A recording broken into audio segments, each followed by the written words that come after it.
صلی اللہ علی محمد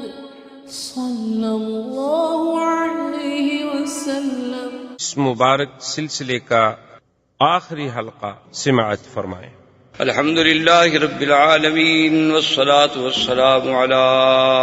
اشرف الانبیاء وخاتم الانبیاء والمرسلین سیدنا وقائدنا وحبیبنا وشفیعنا محمد وعلى آلہ واصحابہ اجمعین۔ اللهم صل على سيدنا محمد النبي الأمي الهاشمي وعلى آله وأصحابه البررة الكرام وعلى سائر الأنبياء والمرسلين والملائكة المقربين، أما بعد فقد قال الله تبارك وتعالى في القرآن المجيد والفرقان الحميد: أعوذ بالله من الشيطان الرجيم، بسم الله الرحمن الرحيم، اليوم أكملت لكم دينكم وأتممت عليكم نعمتي ورضيت لكم الإسلام دينا۔ قال النبي صلى الله عليه وسلم: تركتكم على البيضاء ليلها كنهارها، أو كما قال النبي المصطفى صلى الله عليه وعلى آله وسلم: صدق الله العلي العظيم، وصدق رسوله النبي الكريم، ونحن على ذلك لمن الشاهدين ومن الشاكرين، والحمد لله رب العالمين۔ برادران اسلام، واجب الاحترام بزرگوں، دوستوں، بھائیوں، عزیز نوجوانوں،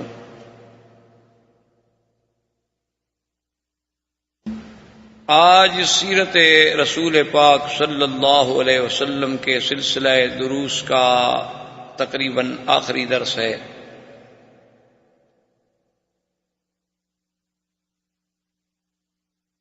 حضور صلی اللہ علیہ وسلم کی سیرت طیبہ کا جو یہ سلسلہ قبل بعثت، قبل ولادت سے شروع ہوا تھا، وہ مختلف دروس میں چلتا ہوا ہم اس مقام پہ پہنچے تھے کہ حضور صلی اللہ علیہ وسلم نے حجۃ الوداع پہ جانے کا اعلان فرما دیا۔ جیسا کہ آپ الحمدللہ پڑھ چکے یا سن چکے کہ حج تو 8 ہجری میں فرض ہو گیا، لیکن پہلی دفعہ حج 9 ہجری میں حضور صلی اللہ علیہ وسلم نے سیدنا ابی بکر رضی اللہ تعالی عنہ کو امیر الحج بنا کے بھیجا، اور اس کے بعد جو احکامات مشرکین کے بارے میں اترے تھے اور براءۃ عن المشرکین کے بارے میں اترے تھے، ان کے اعلانات کے لیے سیدنا علی رضی اللہ تعالی عنہ کو بھی بھیجا گیا۔ حضور صلی اللہ علیہ وسلم نے 10 ہجری میں حج کا ارادہ فرمایا، اور یہ حضور کا پہلا حج اور آخری حج ہے۔ حضور صلی اللہ علیہ وسلم نے عمرے تو 4 کیے ہیں، لیکن آپ کی زندگی مبارک میں فرض ہونے کے بعد یہ پہلا اور آخری حج ہے، اسی کے لیے اس کا نام حجۃ الوداع ہے۔ حضور صلی اللہ علیہ وسلم جب حج پہ تشریف لے چلے اور مختلف اکناف و اطراف سے صحابہ کرام رضوان اللہ علیہم اجمعین کے قافلے حضور کے ساتھ حج کرنے کے لیے شریک ہوئے، تو آج آپ اس منظر کو سامنے رکھیں اور اللہ کے قرآن کی حقانیت کو سامنے رکھیں کہ جس فتح مبین کا اللہ نے وعدہ فرمایا تھا کہ جب حضور صلی اللہ علیہ وسلم حدیبیہ جا رہے تھے تو 1400 کا لشکر آپ کے ساتھ تھا، اور آج اللہ تبارک و تعالیٰ کی شان دیکھیں کہ 1,00,000 سے زیادہ صحابہ حضور کے ساتھ حج پہ تھے.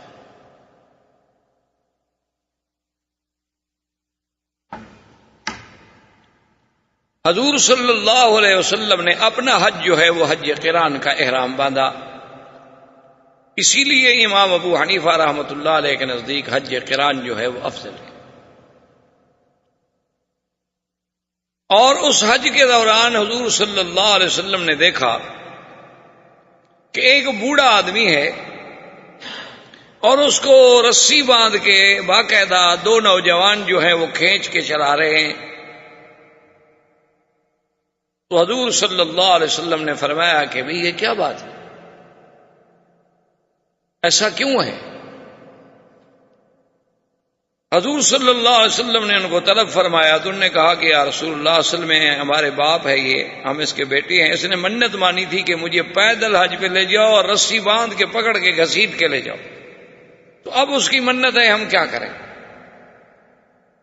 حضور صلی اللہ علیہ وسلم فرمایا کہ نہیں، اللہ تبارک و تعالیٰ تو اپنے بندوں کو عذاب میں ڈالنا نہیں چاہتے. اللہ کا دین تو بڑا آسان ہے. لا یکلف اللہ نفسا الا وسعها، اللہ کسی بندے کو اس کی طاقت سے زیادہ تکلیف نہیں دیتے. اگر اس نے منت مانی ہے تو اس کا ایک طریقہ یہ بھی تو ہے، اس کے ہاتھ کو پکڑ لو، یہ تو نہیں کہ رسی باندھ کے کھینچو اور ایک انسان کی توہین کی جائے. اللہ تبارک و تعالیٰ ایسی منت کو تو قبول نہیں فرماتے جس میں ایک انسان کی توہین ہو، انسانیت کی تذلیل ہو. مقصد یہ ہے کہ پیدل جاؤں گا ادب کے ساتھ، خضوع کے ساتھ، تو تم اپنے باپ کا ہاتھ پکڑ لو اور لے جاؤ. اور اسی اثنا میں ایک عورت نے ایام حج کے دوران میں ایک عورت نے چھوٹا بچہ، دودھ پینے والا بچہ، ایسے پکڑ کے حضور کے سامنے کیا اور سوال کیا، الہذا حج یا رسول اللہ صلی اللہ علیہ وسلم، کیا رسول اللہ اس بچے کا بھی حج ہوگا؟ آپ نے فرمایا نعم ولک اجر، اس کا بھی حج ہوگا اور تمہیں ثواب بھی ہوگا. اس بچے کا بھی حج ہوگا اور تمہیں اس کا اجر بھی ملے گا کہ تم اس کو اٹھائے اٹھائے پھر رہی ہو طواف میں، صفا میں، مینا میں، عرفات میں، مزدلفہ میں، تو اللہ تبارک و تعالیٰ اس کو تمہیں اجر بھی دیں گے. تو اسی لیے پھر ائمہ فقہا نے ان احادیث مبارک کی روشنی میں یہ مسئلہ استنباط کیا کہ اگر کوئی بچہ نابالغ ہے، دودھ پینے والا ہے، 2 سال عمر ہے، 4 سال عمر ہے، یعنی قبل البلوغ بھی اگر وہ حج کرے تو اس کو پورے حج کا ثواب ملتا ہے، لیکن اس کا حج یہ فرض ساقط نہیں ہوتا، کیونکہ فرضیت حج کی تب ہوتی ہے جب انسان بالغ ہو جاتا ہے. تو جب لڑکا بالغ ہی نہیں ہوا تو ابھی تو اس کا حج فرض ہی نہیں ہوا، جب فرض نہیں ہوا تو ادا کیسے ہو؟ لیکن اللہ تبارک و تعالیٰ اس کو نفل حج کا باقاعدہ پورے کا پورا ثواب عطا فرماتا. حضور صلی اللہ علیہ وسلم اونٹوں کا سفر کرتے ہوئے 4 ذی الحجہ کو مکہ مکرمہ پہنچے اور آپ نے یہ بھی اعلان فرما دیا کہ اگر جو لوگ اپنے ساتھ قربانی کا جانور نہیں لائے ان کو یہ چاہیے کہ وہ عمرہ کرنے کے بعد بال منڈوا ڈالیں یا کٹوا دیں اور احرام کھول دیں، اور پھر 8 تاریخ کو حج کا احرام باندھیں، ان کا حج حج تمتع ہوگا. اور جو لوگ وہاں سے عمرے اور حج کی نیت کر چکے ہیں اور ان کے ساتھ قربانی کا جانور بھی ہے تو وہ احرام نہیں کھول سکتے جب تک کہ حج نہ کریں. تو اسی لیے بعض علماء نے یہ مسئلہ استنباط کیا ہے کہ حج قران ہو ہی تب سکتا ہے جب قربانی کا جانور ساتھ ہو. اگر قربانی کا جانور ساتھ نہ ہو تو حج قران ہوتا ہی نہیں. اس لیے ان کا حج حج تمتع تو ہوگا لیکن حج قران نہیں ہوگا. امام ابو حنیفہ رحمۃ اللہ علیہ فرماتے ہیں کہ یہ اظہار واقعہ ہے، یہ حکم نہیں. یعنی یہ اتفاق ایسا تھا کہ اس وقت کچھ لوگ ایسے آئے تھے جن کے ساتھ قربانی کے جانور ساتھ تھے اور کچھ لوگ ایسے تھے جن کے ساتھ قربانی کے جانور نہیں تھے. حضور صلی اللہ علیہ وسلم کا آخری حج مبارک تھا اور امت کو مسئلہ سمجھانا تھا تاکہ تمتع، قران اور افراد کے مسائل جو ہیں وہ پورے کے پورے امت کو سمجھ آ جائیں. ورنہ قربانی ساتھ لانا تو مقصد نہیں ہوتا، اصل مقصد تو قربانی کا ذبح کرنا ہوتا. اب اگر ایک آدمی جانور ساتھ لے آئے اور ذبح نہ کرے تو کیا اس کی ہدی ادا ہو جائے گی؟ اصل ہدی کے ادا ہونے کا مقصد جو ہے وہ اللہ کے راستے میں فَلْيَبْلُغِ الْهَدْيُ مَحِلَّهُ، وہ اپنے مقام پہ پہنچے اور ذبح ہو جائے، وہ خود ذبح کرے یا وکیل بن کے اس کا کوئی ذبح کر دے۔ اور دوسری بات یہ ہے کہ جس دور سے ہم گزر رہے ہیں آج تو کسی بندے کا ما سوائے اہل مکہ یا اہل مدینہ یا اہل طائف، اور ان کے لیے بھی بڑا یعنی ایک اہم مسئلہ ہے کہ جانور ساتھ لے آئیں۔ اس کا مطلب تو یہ ہوا کہ پوری امت کو ہم قران کے حج سے محروم کر دیں گے کہ کوئی حج کر ہی نہیں سکتا، حج قران ہو ہی نہیں سکتا۔ کیوں؟ کون بندہ ہوائی جہاز پہ آئے گا اور جانور اپنا ساتھ لے آئے گا؟ اور اسی طرح امام ابو حنیفہ رحمۃ اللہ علیہ فرماتے ہیں کہ جب حضور عمرے کے لیے تشریف لائے تھے تو اس وقت بھی تو ہدی کے جانور آپ کے ساتھ تھے اور آپ نے حدیبیہ میں ذبح فرمائے، تو کیا آپ عمرے کے لیے بھی یہ لازم قرار دیتی ہیں کہ ہر بندہ جو عمرہ کرنے کے لیے آئے وہ بھی قربانی کا جانور ساتھ لے کے آئے؟ تو بہرحال یہ ائمہ کے اپنے استدلالات ہوتے ہیں۔ تمام ائمہ جو ہیں وہ دراصل تابع تو ہوتے ہیں فرمان رسول عربی کے صلی اللہ علیہ وسلم، لیکن اللہ نے سب کو فہم اپنا اپنا دیا ہوتا ہے، فہم حدیث میں اختلاف ہو سکتا ہے۔ اسی لیے اب دیکھیں کہ حضور کا حج تو ایک ہے لیکن 3 قسمیں ہو گئی۔ امام ابو حنیفہ رحمۃ اللہ علیہ کے نزدیک قران افضل ہے، امام احمد ابن حنبل رحمۃ اللہ علیہ کے نزدیک تمتع افضل ہے، اور امام شافعی رحمۃ اللہ علیہ کے نزدیک مفرد افضل ہے۔ تو وجہ کیا ہے کہ امام ابو حنیفہ کی دلیل یہ ہے کہ حضور نے حج قران کیا ہے اور حضور کی زندگی کا ایک حج ہے، اور افضل نبی افضل حج کریں گے، اس لیے قران جو ہے اگر افضل نہ ہوتا تو اللہ اپنے نبی سے تمتع کرا دیتے، اللہ تبارک و تعالیٰ اپنے پیغمبر سے حج مفرد کرا دیتے۔ امام احمد ابن حنبل رحمۃ اللہ علیہ یہ فرماتے ہیں کہ حضور نے تو قران کیا ہے، اس میں کوئی شک نہیں، بالاتفاق یہ بات ہے کہ حضور کا حج حج قران ہے، لیکن وہ فرماتے ہیں کہ یہ بھی تو حضور نے حکم دیا کہ بھی جن کے ساتھ جانور نہیں ہیں وہ عمرہ کر لیں۔ اور جب صحابہ نے مشکل کا اظہار کیا کہ یا رسول اللہ 4 دن باقی رہ گئے، ہم اگر احرام کھول دیں گے عمرہ ختم ہو جائے گا، عمرے کی پابندیاں ختم ہو جائیں گی، تو لازمی بات ہے کہ ہر آدمی بیوی بچوں کی طرف بھی رغبت کرے گا، تو ہم پھر اس حال میں جائیں گے۔ تو آپ نے فرمایا کہ اگر مجھے پتا ہوتا لولا ما سقت الہدی، اگر میں بھی جانور ساتھ لے کے نہ آیا ہوتا تو میں بھی احرام کھول دیتا اور میں بھی تمتع کرتا۔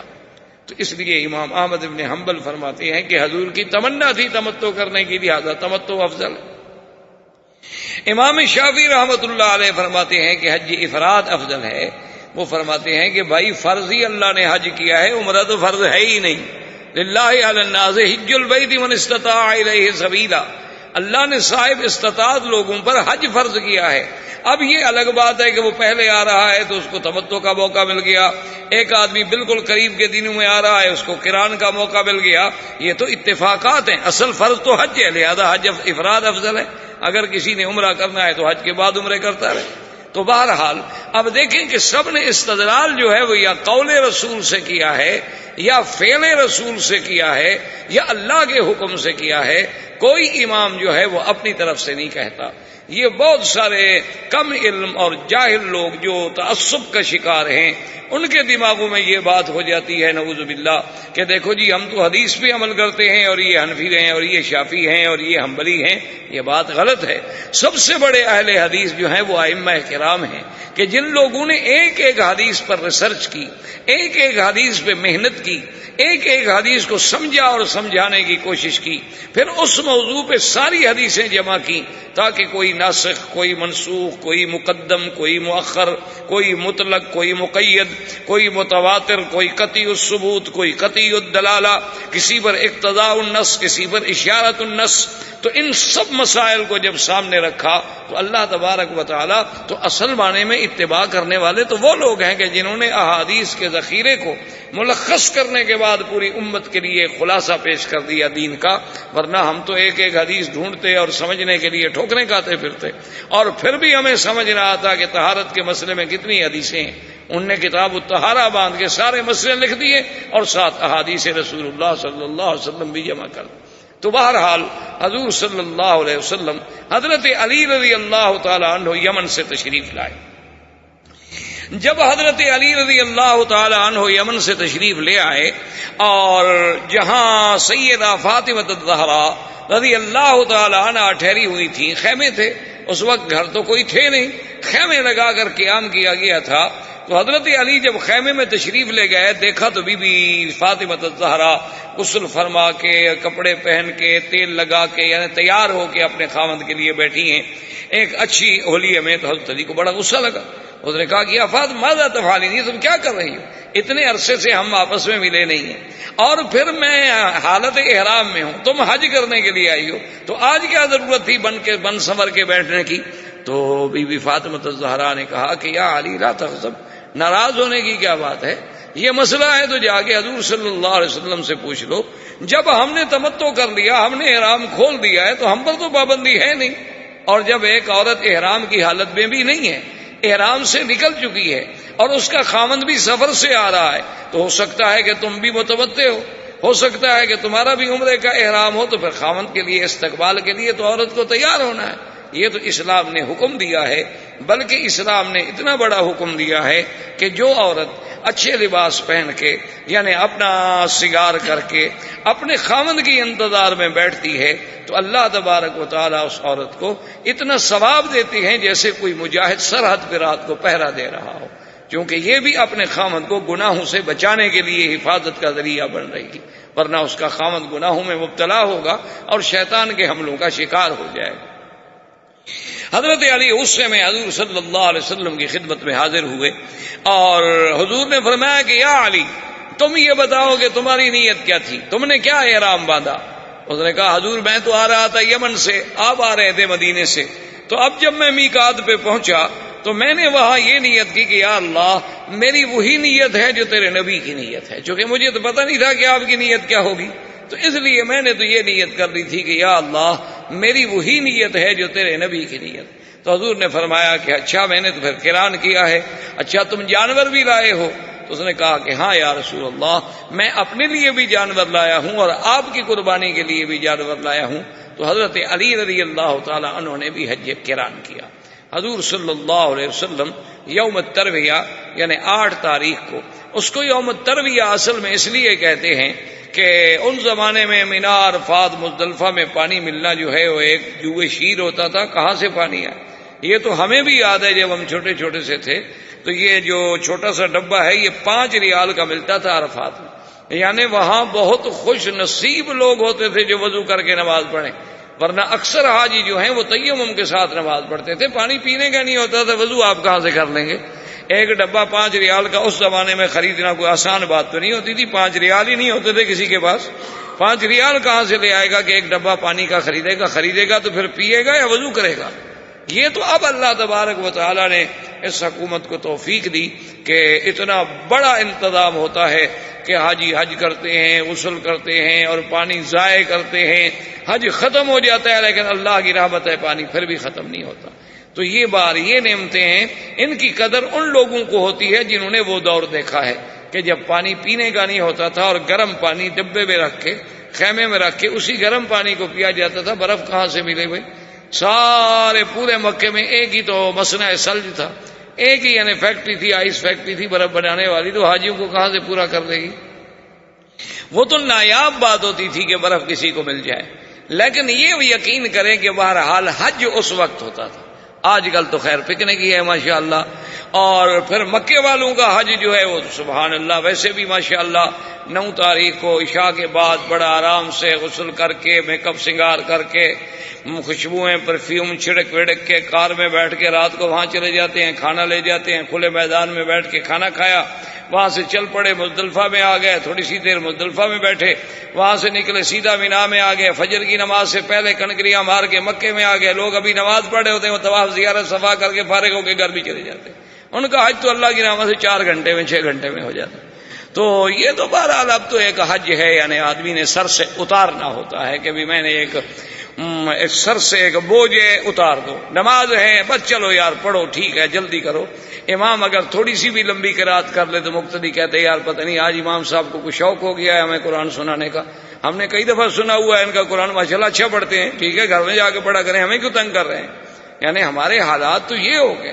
وہ ایک دور ہوتا تھا حج، جس کو حج کہتے تھے. اور اب تھوڑا سا یہ سوچ لیں کہ 1400 سال پہلے کیا عالم ہوگا. حضور صلی اللہ علیہ وسلم یوم ترویہ کو مینا تشریف لے گئے اور صحابہ نے عرض کیا کہ اللہ نجعل لک عریشا یا رسول اللہ، کیا ہم آپ کے لیے لکڑیاں کھڑی کر کے چھپر وغیرہ بنا لیں تاکہ آپ اس کے سائے میں آرام سے بیٹھیں گے. آپ نے فرمایا مناقبن سبق، کہ یہاں کسی کو گھر بنانے کی اجازت نہیں، یہاں کسی کو کسی قسم کے چھپر بنانے کی اجازت نہیں. یہاں تو جو آدمی پہلے پہنچ جائے بس مینا اسی کا ہے، اس میں کسی کا حق نہیں ہے کہ اس کی حالت کو بدلنے کی کوشش کرے. اور آج جو مشکلات ہمیں پیش آ رہی ہیں اس کی وجہ یہی ہے. ہم تو کہتے ہیں نا جی جدید ترقی کا دور ہے، امام بھی پختہ ہوں، بلکہ اب تو ماشاءاللہ بعض لوگ جو ہیں، یعنی ہم نے خود دیکھا ہے کہ صرف مینا عرفات کی 5 دن جو ہے نا اس کا خرچہ ہوتا ہے 27,000 ریال، تاکہ وہ ان کو اسی طرح 5 اسٹار ہوٹل کی سہولیات دیتے ہیں. اور کنکریاں جو ہیں ماشاءاللہ وہ دھو کر باقاعدہ مخملی تھیلیاں بنی ہوتی ہیں، ان میں باندھی ہوئی ہوتی ہیں تاکہ شیطان کو بڑے مہذب انداز میں مارا جائے، تاکہ وہ بھی ناراض نہ ہو. بڑے ریشمی رومال ہوں اور ایسی چیزیں ہوں. کوئی حج تو نہیں ہے نا جی. یہ تو اصل وجہ یہ ہے، ورنہ یاد رکھیں کہ خصائص مینا میں لکھا ہے علماء نے، یہ مینا کے خصوصیات میں ہے کہ اگر حضور نے فرمایا کہ قیامت تک جتنے لوگ بھی مینا میں آئیں گے، مینا کو اللہ اتنی وسعت دے دیا کریں گے کہ سب اس میں خود بخود سما جائیں گے. علماء نے لکھا ہے کہ مینا کے اندر یہ خصوصیت ہے، خصائص مینا میں ہیں کہ جیسے والدہ کی رحم کے اندر بچہ چھوٹا ہو یا بڑا ہو اس کے لیے اسی طرح رحم پھیل جاتا ہے، اسی طرح اللہ مینا کو وسعت عطا فرما دیں گے. لیکن اگر ہم اس کو نہ چھیڑیں، جب ہم نے چھیڑ دیا تو وہ برکتیں خود بخود ختم ہو گئیں. اچھا، اسی طرح مینا کی خصوصیت میں علماء نے لکھا ہے یہ بھی خصائص ہیں کہ جو کنکریاں تم رمی جمرات پہ مارتے ہو، اگر ان کو تم اٹھاؤ نہیں تو جو اللہ کے ہاں مقبول ہوتی ہیں وہ خود بخود اٹھ جاتی ہیں، اور جو وہاں پڑی ہوتی ہیں وہ مردود ہوتی ہیں. اسی لیے حکم ہے کہ وہاں سے لے کر کوئی کنکری نہ ماری جائے، چونکہ وہ تو مردود ہے، وہ تو مقبول ہی نہیں ہوئی، وہ تو مرجوم کنکری ہے. اچھا، اسی طرح مینا کی خصوصیت میں یہ ہے کہ اتنے گوشت کے باوجود تمہیں چیل نہیں نظر آئے گی. ورنہ آپ دیکھ لیں اپنے ملک میں ایک سیر گوشت لے کر آپ تھوڑا سا نکل جائیں، دیکھیں کتنی چیلیں آ جاتی ہیں، لیکن مینا میں لاکھوں قربانیوں کے بعد کبھی آپ کو چیل نظر نہیں آئے. یہ بھی خصوصیت ہے مینا میں. اور اسی طرح علماء نے مینا کی خصوصیت میں یہ بھی لکھا ہے کہ آپ کے کھانے میں کبھی مکھی نہیں پڑے گی. اور اسی طرح مینا کی خصائص میں یہ بھی لکھا ہے کہ مینا میں مچھر نہیں ہوگا. ابھی پچھلے تو گزر گئے، اس سال اگر اللہ حج نصیب کرے تو تجربہ کر لیجئے گا، دیکھ لیجئے گا کہ کیا علماء نے جو لکھا ہے یہ حقائق ہیں یا واقعات ہیں یا افسانے ہیں، ان میں حقیقت ہے یا افسانے. تو بہرحال حضور صلی اللہ علیہ وسلم مینا سے پھر آپ نے 9 تاریخ کو عرفات کے لیے ارادہ فرمایا. تو اب ساری دنیا حیران کھڑی دیکھ رہی تھی کہ آج حضور دیکھیں کیا کرتے ہیں، چونکہ مکے والے جو تھے قریش انہوں نے عرفات جانا چھوڑ دیا تھا. وہ جب حج پہ جاتے تھے تو صرف مزدلفہ جاتے تھے، عرفات نہیں جاتے. وہ کہتے تھے مزدلفہ حرم میں ہے اور ہم اہل حرم ہیں، ہم حرم سے کیوں نکلیں، عرفات تو حرم کے باہر ہے، لہذا باقی دنیا تو بابا جائے، وہ تو ہیں ہی باہر کے لوگ، وہ جائیں باہر، ہم تو حرم کے لوگ ہیں، ہمارا تو حج ہوگا ہی حرم میں، لہذا ہم تو حرم سے باہر نہیں نکلیں گے. وہ سیدھے مزدلفہ تک چلے جاتے تھے اور مزدلفہ سے باہر نہیں نکلتے. لیکن حضور صلی اللہ علیہ وسلم آپ سیدھا عرفات تشریف لے گئے. وادی نمیرہ میں آپ نے قیام فرمایا اور اس کے بعد پھر جب دوپہر کا وقت قریب آ گیا، زوال کا وقت قریب آ گیا، حضور صلی اللہ علیہ وسلم نے غسل فرمایا. غسل فرمانے کے بعد آپ اپنی اونٹنی مبارک پہ سوار ہوئے اور جبل رحمت جو مین عرفات کے اندر پہاڑ ہے،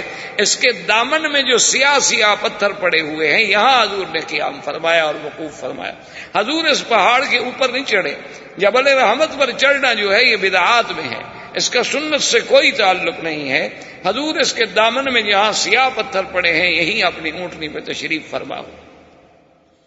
اور عرفات کے دن کا روزہ جو ہے اس کی بہت بڑی فضیلت ہے کہ اگر آدمی کوئی عرفات کے دن کا روزہ رکھے تو حدیث مبارک میں آتا ہے کہ اللہ اس کے 1 سال پہلے اور 1 سال بعد کے گناہ بھی معاف کر دیتے ہیں. یعنی صغیرہ گناہ جو ہے وہ معاف ہو جاتے ہیں. کبائر تو توبہ کے بغیر معاف نہیں ہوتے، صغیرہ گناہ جو ہے وہ معاف ہو جاتے ہیں. ان الحسنات یذھبن السیئات. تو اتنی بڑی فضیلت ہے. تو بی بی ام سلمہ کہتی ہیں کہ میں اس انتظار میں تھی کہ پتہ نہیں آج حضور کو روزہ ہے یا نہیں. تو بی بی صاحبہ نے ایک پیالے میں دودھ بھیجا حضور صلی اللہ علیہ وسلم کی خدمت میں، اور حضور اونٹنی پہ سوار تھے، تو اس وقت کی بیویاں جو ہیں ان کو بھی دین سیکھنے کا، سکھانے کا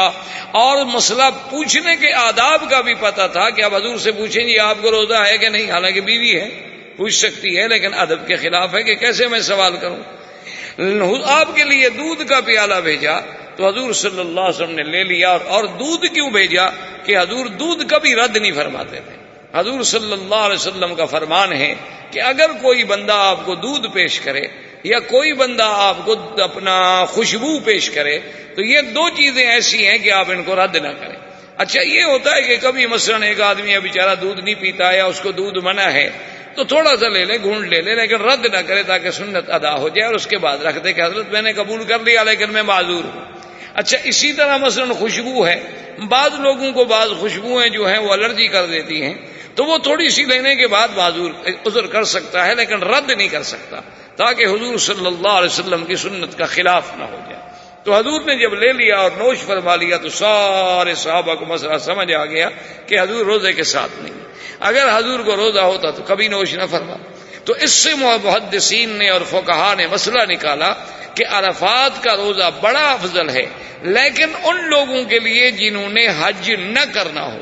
لیکن جو حاجی اس سال حج پہ جا رہا ہو اس کے لیے روزہ نہیں رکھنا چاہیے، اس کے لیے سنت یہ ہے کہ وہ روزہ نہ رکھے، جیسے کہ حضور صلی اللہ علیہ وسلم نے روزہ نہیں رکھا۔ اور جو لوگ حج پہ نہیں جا رہے، مکے میں ہیں، مدینے میں ہیں، اپنے گھر میں ہیں، اپنے ملک میں ہیں، تو وہ اس دن روزہ رکھ لے تاکہ کوئی فضیلت تو ان کو بھی حاصل ہو جائے۔ اب حضور صلی اللہ علیہ وسلم نے یوم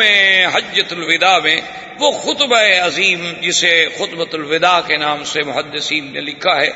اور یہ وہ خطبہ ہے جو ایسا عظیم، جامع، معنی، کامل، مکمل خطبہ کائنات کی کسی کتاب میں اور کسی بڑے سے بڑے خطیب، بلیغ، ادیب سے آپ کو نہیں مل سکتا۔ اور یہ خطبہ اتنا بڑا ہے کہ اس پر محدثین نے شرحیں لکھی ہیں، کتابیں لکھی ہیں باقاعدہ صرف خطبہ حجۃ الوداع پہ۔ تو اس کے لیے تو مستقل اگر ایک مہینہ بھی آدمی درس دے تو نہیں پورا کر سکتا، بہرحال اس کا میں خلاصہ عرض کر دیتا ہوں۔ اور یہ بھی یاد رکھیں کہ آج پوری دنیا میں یعنی جو انسانی حقوق کے بہت بڑے علمبردار ہیں، اقوام متحدہ ہے اور سلامتی کونسل ہے اور فلان ہے اور فلان ہے، ہیومن رائٹس کے بڑے بڑے قوانین، سارے کے سارے حجۃ الوداع کے خطبے سے لیے گئے۔ اصل ان کا منشور جو ہے وہ وہی ہے جو حضور پاک صلی اللہ علیہ وعلا آلہ واصحابہ وسلم نے فرمایا تھا۔ حضور پاک صلی اللہ علیہ وسلم نے سب سے پہلے اپنے صحابہ سے سوال کیا، آپ نے فرمایا ای یوم ھذا، یہ کون سا دن ہے؟ اب دیکھیں سب صحابہ کو پتہ ہے کہ جمعہ کا دن ہے، لیکن ادب کا تقاضا یہ تھا کہ چپ۔ اس لیے علماء نے مسئلہ نکالا ہے کہ اگر کوئی عالم آپ سے کوئی بات پوچھ رہا ہے تو ادب کا تقاضا یہ ہے کہ آپ خاموش رہیں، کیونکہ اس کے پوچھنے کا کوئی مقصد ہوتا ہے، کوئی سمجھانا ہوتا ہے، کوئی ہدایت دینی ہوتی ہے، تو اس لیے آداب میں ہے۔ فرمایا ای یوم ھذا، کون سا دن ہے؟ صحابہ خاموش۔ حضور نے فرمایا ای بلد ھذا، یہ کون سا ملک ہے؟ ای شہر ھذا، یہ مہینہ کون سا ہے؟ چپ۔ انہوں نے کہا اللہ اور رسول اللہ۔ حضور نے فرمایا تو سن لو کہ یہ شہر جو ہے شہر الحرام، اور یہ بلد جو ہے بلد اللہ الحرام،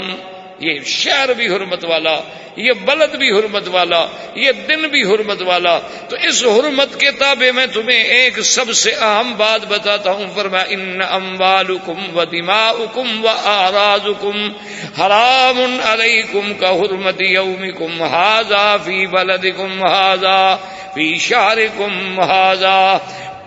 فرمایا کہ اے میرے صحابہ سن لو کہ جیسے اس بلد کی حرمت ہے، اس مہینے کی حرمت ہے، اس دن کی حرمت ہے، ان سب سے بڑی خون مسلم کی حرمت ہے۔ مسلمان کا خون حرام، خبردار مسلمان کے خون کو اللہ نے اتنی عظمت دی ہے کہ یہ بلد اللہ الحرام کی بڑی حرمت ہے، اس شہر الحرام کی بڑی حرمت ہے، اس دن کی بڑی حرمت ہے، لیکن مسلمان کی عزت، مسلمان کا نفس، مسلمان کا مال تم سب پہ ایسے حرام ہے جیسے یہ بلد اللہ کا شہر حرام ہے، اللہ کا مہینہ حرمت والا ہے۔ حضور صلی اللہ علیہ وسلم نے حرمت دم مسلم پر بیان فرمایا، اور ایک روایت میں ہے حضور نے فرمایا کہ خون مسلم جو ہے وہ تو اللہ کے کعبے سے بھی افضل ہے۔ اب اسی سے آپ اندازہ کریں کہ جو لوگ مسلمانوں پر اور اسلام پہ کہتے ہیں دہشت گرد، خدا کے لیے وہ اپنے مذہب میں کوئی ایک قول بھی ایسا دکھا سکتے ہیں؟ وہ اپنے مذاہب میں ایک دلیل بھی کوئی ایسی دکھلا سکتے ہیں کہ وہ اسلام جو ایک خون مسلم کو اللہ کے کعبے سے بھی افضل کر رہا ہو، بلد اللہ الحرام سے بھی افضل قرار دے رہا ہو، تو وہ کیسے دہشت گرد ہو سکتا ہے یا کسی کا خون بہا سکتا ہے؟ اور اس کے بعد حضور نے دوسرا اعلان فرمایا، آپ نے فرمایا لوگوں سن لو کہ ربا حرام، آج کے بعد سود حرام، ربا کی ساری قسمیں حرام۔ اور اس کے بعد آپ نے فرمایا ربا الجاہلیت موضوع تحت قدمی ھذا واول وانا ازو ربا عباس۔ حضور نے فرمایا کہ آج جتنی سود کی ربا کی قسمیں ہیں جاہلیت میں، ان سب کو میں اپنے پاؤں کے ساتھ کچل رہا ہوں۔ اور سب سے پہلے سن لو کہ میرے چاچا عباس کا جس نے سود دینا ہے ختم، سب سے پہلے میں عباس کے سود کو ختم کرتا ہوں، کیونکہ حضرت عباس لوگوں کو قرض دیتے تھے سود پہ، اور بڑے لوگوں سے انہوں نے سود لینا تھا۔ آپ نے فرمایا ختم، سب سے پہلے اپنے گھر سے شروع کیا۔ اس لیے کہ ربا کی جتنی قسمیں ہیں یاد رکھیں، یہ آج کل جو ایک لوگوں نے دھوکہ دیا ہوا ہے، یہ سروس چارجز ہیں، یہ بینکنگ کا سود ہے، وہ ساہوکاروں کا سود تھا، یہ فلان ہے، یہ بالکل اسی طرح کی بات ہے جیسے کوئی یہ کہے کہ حضور نے فرمایا تھا نا کتا حرام ہے، وہ اس دور کا کتا، ہمارا کتا تو بڑا پالتو ہے، بڑا ٹھیک ٹھاک ہے، شیمپو کرتے ہیں ہم اس کو کار پہ ساتھ بھی لاتے ہیں، رات کو بیوی کو ساتھ نہ سلائیں لیکن کتے کو ضرور ساتھ سلاتے ہیں، یہ تو بڑا پیارا ہے، یہ کیسے وہ اس دور کا کتا بڑا خراب ہوگا، وہ حرام ہے، یہ تو وہی بات ہوگی۔ سود ہے، چاہے درد ہے، درد کو جس طرح بھی الٹو درد ہے۔ اور سود کا تھوڑا سا گناہ سن لیں کہ سود کی ادنا سے ادنا جو قسم ہے نا، اس کا گناہ اتنا ہے جیسے کوئی انسان اپنی ماں کے ساتھ 70 بار زنا کرے۔ اب آپ خود فیصلہ کر لیں کہ کہاں جا رہی ہے مسلم قوم جن کا 24 گھنٹے بینکوں کے ساتھ معاملہ ہے، کیسے ترقی ہو؟ اللہ کے ساتھ تو ہم لڑ رہے ہیں، فتح کیسے ہو جائے؟ اللہ نے فرمایا جو قومیں سود کھاتی ہیں فاذنوا بحرب من اللہ ورسولہ، وہ اللہ اور اللہ کے رسول کے ساتھ جنگ کر رہی ہیں۔ تو جب ہم اللہ کے رسول کے ساتھ جنگ کر رہے ہیں تو ہمیں کیسے فتح ہو سکتی ہے بھائی؟ ہم کیسے جیت سکتے ہیں؟ ہم کیسے جنگیں کر سکتے ہیں؟ ہم کیسے کافروں کا مقابلہ کر سکتے ہیں؟ ہم تو خود اللہ سے لڑ رہے۔ تو حضور صلی اللہ علیہ وسلم نے سود ختم کیا، اور اس کے بعد حضور نے فرمایا کہ جاہلیت میں جو خونی بدلے ہیں، جاہلیت میں یہ قاعدہ تھا نا کہ آپ نے اگر بندہ مارا ہے تو آپ کے 10 مار دیتے، اچھا جو آپ کے قبیلے کا مل جاتا اس کو بھی مار دیتے۔ حضور نے فرمایا خبردار، آج کے بعد کوئی کسی خون کا بدلہ نہیں لیا جائے گا، سارے بدلے ختم۔ اور اول ما ازو عامر بن ربیعہ، آپ نے فرمایا کہ سب سے پہلے عامر ابن ربیعہ جو عبد المطلب کی اولاد سے ہیں، اس کے خون کا بدلہ لینا تھا لوگوں نے، ہماری قوم نے، قبیلے نے، میں اس کو ختم کرتا ہوں، کوئی بدلہ نہیں ہوگا، ختم۔ آپ نے فرمایا سن لو کہ اگر کوئی قتل عمد کرے گا تو اس کا بدلہ کیا ہوگا، وَلَكُمْ فِي الْقِصَاصِ حَيَاةٌ يَا أُولِي الْأَلْبَابِ۔ آپ نے فرمایا اگر کوئی کسی کو جان کے ارادے سے، نیت سے، آلہ قتل سے قتل کرے وہ قتل کیا جائے گا، اور اگر شبہ عمد ہو یا خطا ہو، قتل ایک خطا ہوتا ہے جیسے کوئی گاڑی کے نیچے مر گیا تو مارنا تو نہیں چاہتا تھا نا آدمی، خطا مر گیا، آپ شکار کھیل رہے تھے بجائے خرگوش کے کسی بندے کو اتفاق سے گولی لگ گئی تو یہ قتل خطا ہے۔ ایک ہوتا ہے شبہ عمد، کیا مانا کہ آپ نے واقعی لکڑی ماری اس کو، آپ نے اس کو تھپڑ مارا وہ مر گیا، اب مارا تو ہے نا آپ نے، لیکن عام طور پہ تھپڑ سے بندے مرا نہیں کرتے، عام طور پہ لکڑی سے بندے نہیں مارا کرتے، اس کو کہتے ہیں شبہ آمد۔ اس میں حضور نے فرمایا کہ 100 اونٹ دیت ہوگی، 100 اونٹ کی ہر سال قیمت ہوگی، جیسے قیمت بڑھ جائے دیت بڑھ گئی، قیمت کم ہو گئی تو پھر اس کی دیت بھی کم ہو گئی۔ حضور صلی اللہ علیہ وسلم نے یہ بھی بیان فرما دیا، اور اس کے بعد حضور نے فرمایا کہ خبردار، جو اللہ نے میراث میں حصے مقرر کر دیے ہیں، لڑکے کا، لڑکی کا، ماں کا، باپ کا، بہن کا، بیوی کا، شوہر کا، خبردار ان فرائض میں کوئی تبدیلی نہیں کر سکتا۔ اور حضور نے فرمایا اگر تو یہ وصیت کرنا چاہتا ہے تو ثلث سے زیادہ وصیت نہ کرے۔ کیا مانا؟ اگر کوئی بندہ اب شوق ہو گیا کہ اللہ نے مجھے جائیداد دی ہے، میں مدرسے کو دیتا ہوں، میں مسجد کو دیتا ہوں، میں ٹرسٹ بناتا ہوں، میں کوئی اللہ کے راستے میں کوئی کالج کھولتا ہوں، کوئی اسکول کھولتا ہوں، اس میں لگاتا ہوں، تو آپ کو حق ہے کہ 1/3 سے زیادہ آپ وصیت نہیں کر سکتے۔ یعنی اپنی جائیداد کے تیسرے حصے میں تو وصیت کا حق ہے، باقی جو ہے وہ آپ کی اولاد کا ہے، ورثاء کا ہے۔ اور یہ نہیں کہ آپ سارا مالی وصیت کر دیں جی میں بڑی نیکی کما رہا ہوں، یہ نیکی نہیں ہوگی۔ حضور صلی اللہ علیہ وسلم نے اس سے منع فرمایا۔ اور اس کے بعد حضور نے فرمایا اوصیکم بالنساء، حضور نے فرمایا خبردار، میں عورتوں کے حقوق کے بارے میں تمہیں وصیت کرتا ہوں کہ عورتوں کے حقوق کا خیال کرنا۔ فإنہن لکم اوارن، یہ تمہارے ہاتھوں میں ایسے ہوتی ہیں بیچاری جیسے کوئی قید ہو، جیسے قیدی کسی کے ہاتھ میں ہوتا ہے۔ ان کے ساتھ خیال رکھنا، ان کے حقوق ادا کرنا، ان پہ کوئی ظلم و زیادتی اور تعدی نہ کرنا، اور ان سے اگر کوئی غلطی ہو جائے تو اس کو بھی برداشت کرنا۔ خیرکم خیرکم لأہلہ، تم میں اچھا آدمی وہ شمار ہوگا جو اپنے گھر والوں کے لیے اچھا ہو۔ حضور صلی اللہ علیہ وسلم نے عورتوں کے حقوق بھی بیان فرمائے، اور فرمایا کہ ان کے حقوق اور ان کی بات جو ہے کچھ برداشت بھی کر لیا کریں۔ جیسے واقعہ آتا ہے کہ ایک آدمی کی بیوی تھی بڑی بد زبان، اللہ معاف کرے، تو وہ جناب چھوٹی چھوٹی سی بات پہ بات ہوتی ہے نا، اللہ پاک معاف کرے، بس بولنے کی عادت ہوتی ہے، اللہ تبارک و تعالیٰ رحمت کرے، وہ یعنی چپ ہی نہیں کرتی۔ اور جہاں عورت نہ بولے تو سمجھو بیمار ہے، ڈاکٹر کے پاس لے جاؤ۔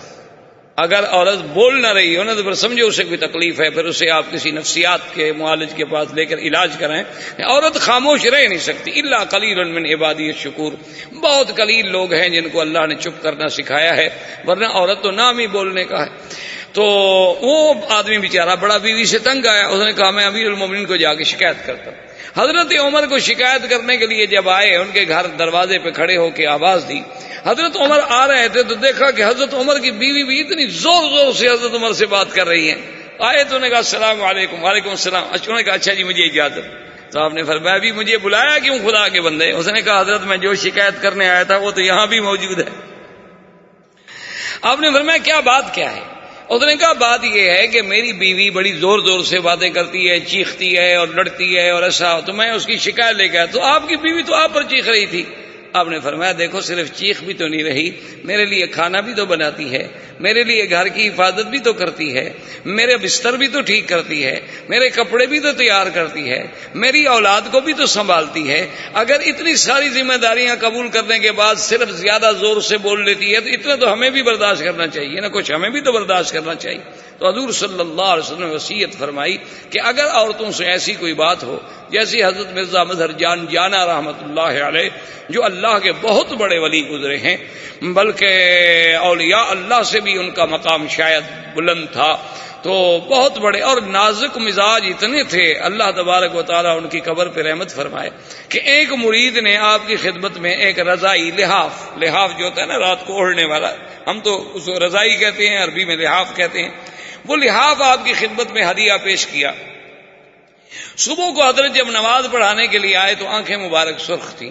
تو کسی ساتھی نے پوچھا کہ حضرت معلوم ہوتا ہے کہ رات سو نہیں سکے؟ فرمایا ہاں بھائی، وہ ایک مرید تھا، ایک عقیدت مند تھا، اللہ کا بندہ، وہ رضائی لے کے آیا، تو میں نے کہا کہ اب وہ اتنی محبت سے اتنی دور سے رضائی لے کے آیا ہے تو کم سے کم میں ایک دن ایک رات تو استعمال کر لوں، لیکن اس کی سلائی چونکہ ٹیڑھی تھی اس کی وجہ سے ساری رات مجھے نیند نہیں آ سکی، یعنی میرے ذہن پہ اثر ہو گیا کہ سلائی سیدھی نہیں ہے، سلائی یوں ٹیڑھی ہے، زگزیگ ہے، تو یہ کیا ہے یار، یہ کیسے ٹیڑھے آدمی نے سیا ہے اس کو؟ بس اسی سوچ میں دماغ جو تھا وہ پریشان ہو گیا، اور نہیں یعنی اتنی نزاکت تھی حضرت کی طبیعت میں، اللہ تبارک و تعالی نے انہیں اتنا نازک مزاج بنایا تھا کہ اگر کوئی آدمی گلاس جو ہے نا جی، اگر یہاں سے پکڑنے کے بجائے یہاں پکڑ لیتا تو حضرت کو سر میں درد ہو جاتا تھا، یعنی اتنی نفاست تھی تباہ۔ لیکن بیوی اللہ معاف کرے جناب ایسی بد زبان تھی کہ وہ گالی سے کم میں بات ہی نہیں کرتی تھی حضرت کے ساتھ. تو حضرت کا ایک طالب العلم تھا پٹھان، اس کو بھیجا آپ نے گلی پہ جا کے گھر سے فلاں چیز لے کے آؤ. وہ گیا تو بیگم صاحبہ نے تو جناب وہ سنائی نا، ماشاء اللہ، اللہ معاف فرمائے، اللہ معاف فرمائے کہ پٹھان صاحب کا تو خون کھول گیا. واپس آیا، اس نے کہا استاد خوشی تمہارا بیوی، ہمارا بیوی ہوتا نا ہم اس کو آج سبق پڑھاتا، خدا کا قسم ہم زندہ نہیں چھوڑتا. یہ کیسا بیوی ہے، یہ تو بکواس کرتا ہے استاد، یہ تمہارا بیوی ہے، خدا کے لیے مجھ کو اجازت دو تو ہم اس کو ابھی ٹھیک کرتا ہے. تو حضرت نے فرمایا بھائی ٹھنڈے ہو جاؤ، خدا کے بندے کوئی بات نہیں، دیکھو میری بیوی ہے، تمہارے لیے تو ماں کے برابر ہے نا، تم جو میرے مرید ہو، تو میں اگر تمہارا باپ ہوں تو وہ تو تمہاری ماں کے برابر ہو گئی، بیٹھ جاؤ آرام سے. اس نے کہا استاد دیکھو ہمارا پیری مریدی اپنی جگہ، ایسا بیوی کو چھوڑ طلاق دو. اس نے کہا دیکھو بھائی اگر یہ اچھی ہے تو میں کیوں طلاق دوں، اور اگر گندی ہے تو دوسرے بھائی کے گلے میں کیوں ڈالوں؟ جب میں طلاق دوں گا تو کسی اور کے ساتھ شادی کرے گی نا، پھر میں نے اپنی گندگی کسی اور کے گلے میں ڈال دی، یہ کون سا ثواب ہوگا مجھے؟ اور اس کے بعد فرمایا کہ بات سنو،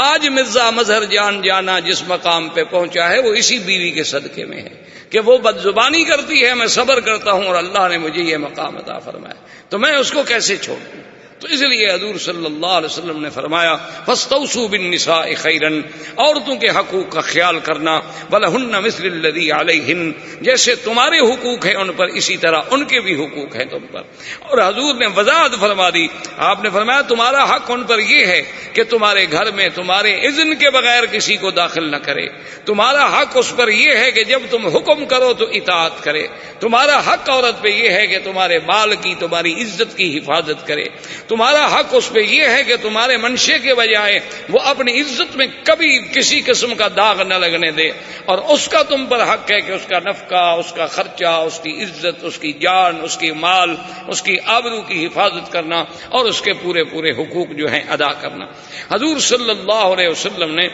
مسائل نساء پر بھی آپ نے خطبہ حجۃ الوداع میں بڑا عظیم خطبہ عطا فرمایا اور ان کے حقوق بھی بیان فرمائے. اور اس کے بعد حضور نے فرمایا کہ آپ کو میں مہاجرین و انصار کے بارے میں بھی نصیحت کرتا ہوں کہ ان کے ساتھ بھی خیر خواہی کا معاملہ رکھنا.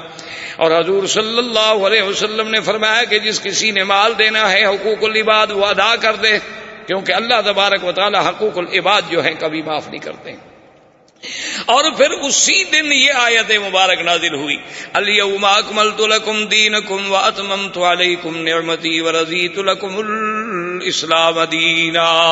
اللہ نے فرمایا میرا مدنی آج کے دن ہم نے دین کامل مکمل کر دیا، اور ہم نے آپ کے لیے، آپ کی امت کے لیے، قیامت تک کے لیے دین اسلام کو پسندیدہ دین قرار دے دیا ہے. یہ وہ آیت مبارک ہے جس کے بارے میں ایک یہودی نے حضرت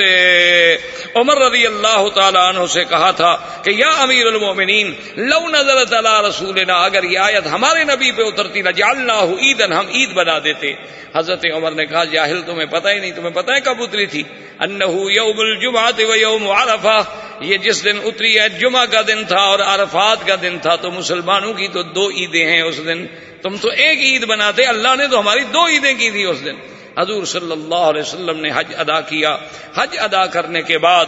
آپ سفر فرماتے ہوئے خیریت کے ساتھ مدینہ منورہ میں تشریف لے آئے. مدینہ منورہ میں آنے کے بعد یہ سفر جو ہوا تھا، اور دوسرا مسئلہ جو حضور نے حل فرمایا وہ تھا اشہر حرم کا. آپ نے فرمایا ان عدت اللہ عند اللہ 12 شہرا، آپ نے فرمایا اللہ نے 12 مہینے بنائے ہیں، منہا اربعۃ حرم، اس میں 4 مہینے حرمت والے ہیں. وہ 4 مہینے کون سے تھے حرمت والے؟ یاد رکھیں، رجب وہ اکیلا ہے، پھر ذی القعدہ، ذی الحجہ اور محرم، یہ 4 مہینے ہیں جو حرمت والے مہینے ہیں، جن میں لڑائی، قتال، ہر چیز بند تھی. لیکن کافر کیا کرتے تھے مشرکین مکہ؟ انما النسیء زیادۃ فی الکفر، اللہ نے فرمایا کہ کافر جو نسی کی رسم نکالی تھی، یحلونہ عاما ویحرمونہ عاما لیواطئوا عدۃ ما حرم اللہ. اب مکے والے کیا کرتے تھے؟ وہ یہ کرتے کہ بھئی ان مہینوں میں تو جنگ ہو نہیں سکتی. اب کافی دن ہو گئے لڑائی نہیں ہوئی، کافی دن ہو گئے مال نہیں لوٹا، کافی دن ہو گئے ان کو کسی قبیلے پہ چڑھائی کرتے. وہ کہتے اچھا ایسا کرتے ہیں کہ اس دن جو محرم آ رہا ہے نا، اس کو یہ محرم نہیں ہے، بس 1 مہینہ اس کے بدلے میں ہم بعد میں محرم کر دیں گے. اچھا، یا کبھی یہ کرتے جو محرم ہے کہتے یہ سفر ہے، محرم کا نام رکھ دیتے سفر، اور آگے جو سفر آئے گا وہ کہتے تھے یہ محرم ہے۔ حضور صلی اللہ علیہ وسلم فرمایا خبردار، کوئی آدمی اللہ کے مہینوں سے نہیں کھیل سکتا۔ استدار، اب پورا دور جو ہے وقت کا پھر پھر کے اسی جگہ پہ آ گیا جو حق ہے، کیونکہ جب تم مہینے بدل دیتے ہو تو نتیجہ یہ نکلتا ہے حج بدل گیا، پھر حج جو ہے ذی الحجہ کے بجائے کبھی محرم میں کر رہے ہیں کبھی سفر میں کر رہے ہیں، رمضان بدل گیا، سارے مہینے بدل گئے۔ یہ کیا تلاعب کرتے ہو تم اللہ کے مہینوں سے؟ اللہ کے شہور ہیں، اللہ کے دن ہیں، اللہ کے ایام ہیں، ان سے کسی قسم کا تلاعب نہیں کیا جا سکتا۔ حضور صلی اللہ علیہ وسلم جب مدینہ منورہ میں تشریف لے آئے تو اب سب سے پہلے آپ نے حکم دیا اسامہ کو۔ یہ اسامہ جو ہیں یہ زید کے بیٹے ہیں، اسامہ بن زید، زید بن حارثہ، یہ حضور کے بڑے محبوب تھے، حضور کے متبنہ تھے زید، اور یہ بھی حب رسول اللہ صلی اللہ علیہ وسلم۔ حضور نے حکم دیا کہ جیش لشکر تیار کرو، بلقا فلسطین میں جا کے روم کا مقابلہ کرے، کیونکہ روم تبوک میں تو نہیں آئے تھے جیسے کہ آپ پڑھ چکے ہیں۔ اب حضور نے فرمایا کہ روم چلو مقابلے پہ، وہاں تو نہیں آئے لیکن ان کی طاقت، ان کی قوت تو باقی ہے، لہذا یہ ہے کہ روم کے مقابلے کے لیے حضور نے لشکر کو تیار کرنے کا حکم دیا، اور لشکر کی قیادت جو ہے وہ اسامہ کے سپرد کر دی گئی۔ اب حیران ہوں گے آپ کہ اس وقت حضرت اسامہ کی عمر 18 سال تھی، لیکن اس لشکر کی شان یہ تھی کہ ابو بکر و عمر بھی اس کے تابع ہو گئے جانے تھے اس لشکر میں۔ حضور صلی اللہ علیہ وسلم نے یہ اعلان فرما دیا، اور اسی طرح اب یہ یعنی 10 ہجری ختم ہو کے 11 ہجری تقریباً یہ سفر کا مہینہ ختم ہو رہا ہے، اور ربیع الاول کا مہینہ قریب آ رہا تھا، بالکل آخری ایام تھے کہ حضور صلی اللہ علیہ وسلم رات کو جنت البقیع الغرقد تشریف لے گئے جو مدینہ منورہ کا قبرستان ہے، اور حضور صلی اللہ علیہ وسلم نے ان کے لیے بڑی لمبی لمبی دعائیں کی، اور دعائیں کرنے کے بعد جب حضور صلی اللہ علیہ وسلم واپس تشریف لے آئے سیدہ عائشہ صدیقہ رضی اللہ تعالی عنہا کے گھر میں، تو آپ نے فرمایا کہ واراسا، آپ نے فرمایا عائشہ مجھے سر میں شدید درد ہو، اور خدا کی شان دیکھیں کہ حضور جب آئے تو بی بی عائشہ خود سر درد سے تڑپ رہی تھی، تو بی بی عائشہ نے کہا کہ یا رسول اللہ واراسا، مجھے تو پہلے سے صداع شدید ہے۔ حضور صلی اللہ علیہ وسلم کو مرض کی ابتدا جو ہے وہ سر درد سے شروع ہوئی، اور تکلیف جو تھی وہ روز بروز بڑھتی گئی۔ دوسرے دن حضور نے حکم دیا کہ میں ہر بیوی کے گھر میں جاؤں گا، کیونکہ حضور صلی اللہ علیہ وسلم کا عدل تھا، انصاف تھا کہ آپ روزانہ ہر بیوی کے گھر میں تشریف لے جاتے تھے، وہاں 5 منٹ 10 منٹ 15 منٹ تشریف رکھتے، بیٹھتے، ان کی خیریت پوچھتے، حال احوال پوچھتے، ان کو کوئی ضرورت ہوتی تو وہ ضرورت رفع فرماتے، اور پھر رات وہاں گزارتے جس بیوی کا موقع ہوتا اور جس بیوی کا نوبہ ہوتا اور جس بیوی کا نمبر ہوتا۔ حضور صلی اللہ علیہ وسلم ہر بیوی کے گھر میں جا رہے تھے۔ بی بی میمونہ کے گھر میں جب پہنچے حضور صلی اللہ علیہ وسلم کو تکلیف اتنی شدید ہو گئی کہ اب حضور صلی اللہ علیہ وسلم کی ہمت جواب دے گئی، آپ نے پھر باقی بیویوں کو بی بی میمونہ کے گھر میں بلا لیا۔ لیکن کمال عدل دیکھیں حضور پاک کی سیرت کے اس پہلو پہ آپ نظر رکھیں کہ حضور صلی اللہ علیہ وسلم اس بیماری کے عالم میں بھی حکم دیتے کہ بھی مجھے فلاں بیوی کے گھر میں لے جاؤ، کل فلاں بیوی کا نمبر ہے وہاں لے جاؤ، لیکن حضور پوچھتے کہ متى یوم عائشہ، عائشہ کا دن کب ہوگا؟ تو اس سے بیویوں نے اندازہ لگایا کہ رسول صلی اللہ علیہ وسلم چاہتے یہ ہیں کہ اپنے بیماری کے ایام میں بی بی عائشہ کے گھر میں رہیں۔ تو تمام ازواج مطہرات اکٹھی ہوئیں اور انہوں نے کہا کہ یا رسول اللہ، ہم سب نے متفق کا فیصلہ کیا ہے، ہماری طرف سے آپ کو اختیار ہے، آزادی ہے، آپ پر کسی قسم کا ہمیں اعتراض نہیں، آپ جتنے دن چاہیں بی بی عائشہ کے گھر میں آرام فرمائیں۔ تو اب مستقلاً حضور صلی اللہ علیہ وسلم بی بی عائشہ کے گھر میں تشریف لے آئے۔ اب اس کے بعد یہ ہوا کہ حضور صلی اللہ علیہ وسلم کو بخار بھی شروع ہوا، حتیٰ کہ ایک صحابی فرماتے ہیں کہ میں نے جب حضور کے بدن پہ ہاتھ رکھا تو میں اتنی طاقت نہیں تھی کہ ہاتھ رکھ سکوں، اس قدر شدت کے ساتھ گرم تھا حضور کا بدن مبارک کہ میں زیادہ دیر ہاتھ نہیں رکھ سکتا تھا کہ شاید میرا ہاتھ جل جائے گا۔ تو میں نے کہا یا رسول اللہ انکا، تو آپ کو بھی بخار ہوتا ہے؟ آپ نے فرمایا انبیاء کو تو بخار کی شدت اتنا ہوتی ہے جتنا تم 2 مردوں کو ہو، 2 انسانوں کو جتنا تکلیف ہوگی اس کے برابر اللہ کے نبی کو تکلیف ہوتی ہے، انبیاء کو تکلیف زیادہ ہوتی ہے تاکہ ان کے مدارج جو ہے وہ زیادہ بلند ہو جائے۔ حضور صلی اللہ علیہ وسلم کی اس شدت میں، اس شدید بخار میں حضور صلی اللہ علیہ وسلم نے حکم دیا کہ ایتونی بسبع غرب، آپ نے فرمایا کہ 7 مشکیزیں پانی کے بھر کے لاؤ۔ بعض روایات میں یہ بھی ہے کہ وہ 7 مشکیزیں مختلف کنویں سے بھر کے لائے جائیں، یعنی مختلف کنویں جو ہیں، مختلف کنویں سے پانی جو ہے وہ بھر کے لایا جائے۔ تو 7 مشکیزیں لائے گئے، حضور صلی اللہ علیہ وسلم ایک برتن میں بیٹھ گئے، حضور نے فرمایا کہ مشکیزیں پانی کے میرے اوپر ڈالے جائیں۔ تو جب وہ مشکیزیں پانی کے ڈالے جاتے تھے تو اس سے بخار کی حدت بھی کم ہو گئی اور تھوڑا سا حضور صلی اللہ علیہ وسلم نے راحت محسوس کی۔ اور ایک حدیث میں اسی لیے آتا ہے، آپ نے فرمایا الحمى من فیح جہنم، یہ بخار جو ہے گویا یہ بھی جہنم کی ایک ہوا ہے، اور اس کو ابردوہ بالماء، اس کو ٹھنڈا کرنا ہو تو پانی کے ساتھ ٹھنڈا کیا کرو، یعنی پانی جو ہے اس کا علاج ہے۔ دیکھیں 1400 سال پہلے حضور صلی اللہ علیہ وسلم نے جو گرمی سے بخار تھے، جیسے آج کل سن سٹروک وغیرہ میں فوراً آدمی اس کو ٹھنڈے پانی میں برف میں کمرے میں لے جاتے ہیں، تو 1400 سال پہلے حضور صلی اللہ علیہ وسلم نے یہ علاج تجویز فرمایا تھا کہ ابرد الحمى بالماء، اگر بخار کی شدت بہت زیادہ ہو جائے تو اس کو پانی کے ساتھ ٹھنڈا کیا جائے۔ اسی اثنا میں ایک دن حضور نے فرمایا، آپ نے فرمایا عبد خیرا، آپ نے فرمایا ایک اللہ کا بندہ ہے جس کو اللہ نے اختیار دیا ہے۔ اللہ نے فرمایا کہ اگر تم چاہو تو پوری زمین کی سلطنت، پوری کائنات میں سلطنت، اور خلود ہمیشہ رہو جب تک قیامت نہیں ہوتی، اور اس کے بعد جنت، اور اگر تم چاہو تو ابھی موت، لقاء رب، اللہ کی ملاقات اور جنت، ان 2 چیزوں میں اس بندے کو اللہ نے اختیار دیا کہ ان 2 چیزوں میں جو چیز ہے آپ ایک چن لیں۔ اگر آپ چاہتے ہیں کہ ہمیشہ رہیں، پوری کائناتی خزائن الارض آپ کے سپرد کر دیے جائیں اور اس کے بعد جنت بھی ملے گی، یا آپ یہ چاہتے ہیں کہ لقاء رب اور جنت ملے، تو بی بی عائشہ کہتی ہیں کہ جب ہم نے یہ سنا تو ہم نے کہا کہ یا رسول اللہ صلی اللہ علیہ وسلم، اس عبد نے، اس اللہ کے بندے نے جس کو یہ اختیار ملا تھا، پھر اس نے کیا چنا؟ تو حضور نے فرمایا کہ لقاء اللہ، اس نے اللہ کا لقاء پسند کیا ہے۔ بی بی عائشہ فرماتی ہے میں سمجھ گئی کہ اذن لا اختارنا، اب حضور ہمارے ساتھ رہنا نہیں چاہتے، اب اللہ کے پاس جانا چاہتے ہیں کہ حضور صلی اللہ، اور عبد خیرہ، وہ بندہ جس کو اختیار دیا گیا ہے وہ اور کوئی نہیں، وہ محمد رسول اللہ صلی اللہ علیہ وعلا آلہ واصحابہ وسلم تسلیما کثیرا کثیرا۔ اور اسی عین شدید تکلیف کے دوران میں سیدہ فاطمہ الزہرا رضی اللہ تعالی عنہا تشریف لے،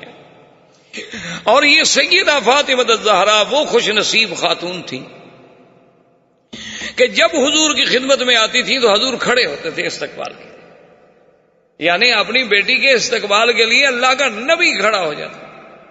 اور کھڑے ہونے کے بعد حضور یقبل ما بین عینیہ، 2 آنکھوں کے درمیان پیشانی پہ حضور بوسہ دیتے تھے اپنی بیٹی کو۔ لیکن آج حضور کو اتنی تکلیف تھی کہ حضور کھڑے نہیں ہو سکتے، حضور صلی اللہ علیہ وسلم لیٹے ہوئے تھے۔ تو سیدہ فاطمہ الزہرا نے جب دیکھا تو نے کہا فدا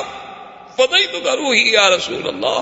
میری روح اور میری جان آپ پہ قربان ہو، آپ اس حالت میں ہیں کہ اب آپ کھڑے بھی نہیں ہو سکتے میرے لیے۔ تو بی بی صاحبہ حضور پہ گر گئیں اور اتنی شدت سے روئی بی بی سیدہ فاطمہ الزہرا رضی اللہ تعالی عنہا کہ تمام بی بی عائشہ اور گھر میں جو اہل بیت تھے سب رونے لگ گئے کہ بی بی کا یہ عالم ہے کہ آج صبر کا دامن نہیں جا رہا، اور بی بی بار بار کہہ رہی ہیں فدیت بنفسک یا رسول اللہ، فدیتک بابی و امی یا رسول اللہ، فدیتک بروحی یا رسول اللہ، حضور میری زندگی، میرا نفس، میرا روح، میری جان سب آپ پہ قربان ہو جائے، لیکن آپ کو اللہ صحت و عافیت کے ساتھ زندہ رکھے۔